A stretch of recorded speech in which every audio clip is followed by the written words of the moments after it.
ಎಲ್ರಿಗೂ ನಮಸ್ಕಾರ. Welcome to Srikrishna vlog in Kannada. ಇವತ್ತಿನ ವ್ಲಾಗಲ್ಲಿ ಡೈಲಿ ವ್ಲಾಗ್ನ ಹಾಕ್ತಿದ್ದೀನಿ. ಸೊ ಇದು ಸಂಡೇ ದಿನ, ಹಾಗೆ ಮನೇಲಿ ಮಕ್ಕಳು ಕೂಡ ಇರೋದ್ರಿಂದ ಸ್ಪೆಷಲಾಗಿ ಏನಾದರೂ ತಿಂಡಿ ಮಾಡೋಣ ಅಂತ ಮಾಡ್ತಾಯಿದ್ದೆ. ಬೆಳಗಿನ ತಿಂಡಿಗೆ ನಾನು ಒತ್ತು ಶಾವಿಗೆ ಹಾಗೆ ಕಾಯಿ ಹಾಲನ್ನ ಮಾಡಿದ್ದೆ. ಸೊ ಸಂಡೇ ಆಗಿರೋದ್ರಿಂದ ನಾನ್ ವೆಜ್ ಮಾಡ್ತೀವಿ ಮನೇಲಿ, ಹಾಗಾಗಿ ಚಿಕನ್ ತರಿಸಿದ್ದೆ. ಚಿಕನ್ ಬಿರಿಯಾನಿ, ಚಿಕನ್ ಗ್ರೇವಿ ಮಾಡೋಣ ಅಂತ ರೆಡಿ ಮಾಡ್ಕೊಳ್ತಾ ಇದ್ದೀನಿ. ಹಾಗೆ ನಾನು ಒತ್ತು ಶಾವಿಗೆ ಮತ್ತು ಕಾಯಿ ಹಾಲನ್ನ ಯಾವ ರೀತಿ ಮಾಡಿದೆ ಅಂತ ಚಿಕ್ಕದಾಗಿ ಒಂದು ರೆಸಿಪಿನ ತೋರಿಸಿದ್ದೀನಿ. ಹಾಗೆ ನಾನಿಲ್ಲಿ 2 ಜನಕ್ಕಾಗುವಷ್ಟು ಮಾತ್ರ ಕಾಯಿ ಹಾಲನ್ನ ಮಾಡ್ಕೊಳ್ತಾ ಇದ್ದೀನಿ.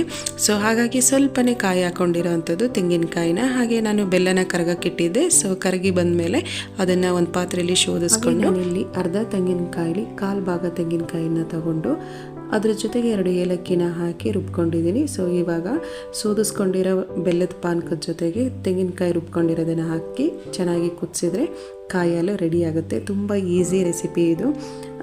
ಅಮ್ಮನ ಮನೆಗೆ ಹೋದರೆ ಅವಾಗವಾಗ ಮಾಡಿಕೊಡ್ತಾ ಇರ್ತಾರೆ. ಸೊ ಇಲ್ಲಿ ನನಗೆ ತಿನ್ನಬೇಕು ಅಂತ ಅನ್ನಿಸ್ತು, ಸೊ ಹಾಗಾಗಿ ಮಾಡ್ಕೊಂಡಿದ್ದೆ. ಹಾಗೆ ಇವಾಗ ಇದನ್ನು ಕುದಿಯೋಕ್ಕೆ ಬಿಟ್ಟು ಹಾಗೆ ಒಂದು ಸೈಡಲ್ಲಿ ಒತ್ತು ಶಾವಿಗೆಗೆ ರೆಡಿ ಮಾಡ್ಕೊಳ್ತೀನಿ.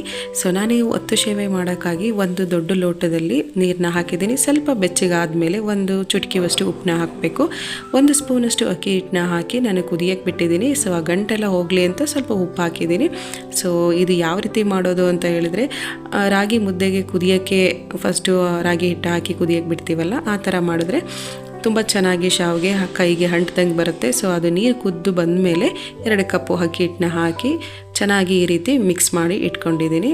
ಕೈಯಲ್ಲಿ ಮುಟ್ಟು ನೋಡಿದ್ರೆ ಹಿಟ್ಟು ಕೈಗೆ ಅಂಟಬಾರ್ದು, ಅಷ್ಟು ಚೆನ್ನಾಗಿ ಬೆಂದಿರಬೇಕು. ಸ್ವಲ್ಪ ಬಿಸಿ ಬಿಸಿ ಇದ್ದಾಗ, ಸ್ವಲ್ಪ ಬಿಸಿ ಇರಬೇಕಾದ್ರೇ ಒಂದು ಹದದಲ್ಲಿ ಉಂಡೆನ ಮಾಡಿಕೊಂಡು ಇಡ್ಲಿ ಪಾತ್ರೆಯಲ್ಲಿ ಒಂದು 5 ನಿಮಿಷ ಬೇಯಿಸಿದ್ರೇ ಸಾಕು, ಚೆನ್ನಾಗಿ ಒತ್ತು ಶಾವಿಗೆ ರೆಡಿ ಆಗುತ್ತೆ. ಸೊ ಒಂದಕ್ಕೊಂದು ಅಂಟದಲ್ಲೇ ಶಾವಿಗೆನ ಒತ್ಬೋದು. ನಾನು ಇವಾಗ ಇಡ್ಲಿ ಪಾತ್ರೆಯಲ್ಲಿ ಬೇಯಿಸೋಕ್ಕೆ ಇಡ್ತಾ ಇದ್ದೀನಿ. ಶಾವಿಗೆ ಅಂದ್ರೇ ಸಾಕು ಊರು ನೆನಪಾಗುತ್ತೆ. ಯಾಕಂದರೆ ಅವಾಗೆಲ್ಲ ಒಬ್ಬರು ಮನೇಲೋ ಒಂದಿಬ್ಬರು ಮನೇಲೋ ಅಷ್ಟೇ ಇರ್ತಿದ್ದು ಶಾವಿಗೆ ಒತ್ತ ಮಿಷಿನ್ ಅಂತ. ಮರದಲ್ಲಿ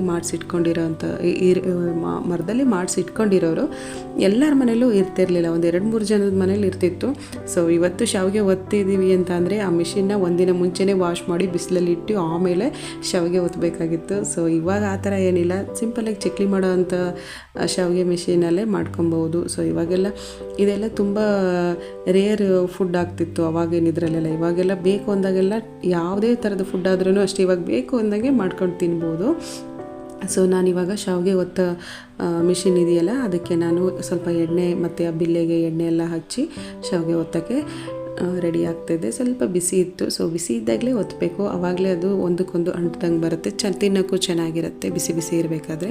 ಹಾಗಾಗಿ ಕಿಚನ್ ಹ್ಯಾಂಡ್ ಟವಲ್ನ ಯೂಸ್ ಮಾಡ್ಕೊಂಡಿದ್ದೀನಿ. ನೋಡಿ, ಕೈಗೆ ಒಂದು ಚೂರು ಕೂಡ ಅಂಟಲ್ಲ. ನಾನು ಶಾವಿಗೆ ಒತ್ತಬೇಕಾದ್ರೆ ನಮ್ಮ ರಿತ್ವಿಕ್ ನಾನು ಒತ್ಕೊಡ್ತೀನಿ ಅಂತ ಬಂದ, ನನಗೂ ನೋಡಿ ಆಸೆ ಆಗ್ತಾಯಿದೆ, ಅಮ್ಮ ನಾನು ಒತ್ಕೊಡ್ತೀನಿ ಅಂತ. ಅದು ಬಿಸಿ ಇರೋದ್ರಿಂದ ಅವನ ಕೈಯಲ್ಲಿ ಒತ್ತಕ್ಕೆ ಆಗಲಿಲ್ಲ, ಹಾಗೆ ಹೊರಟ.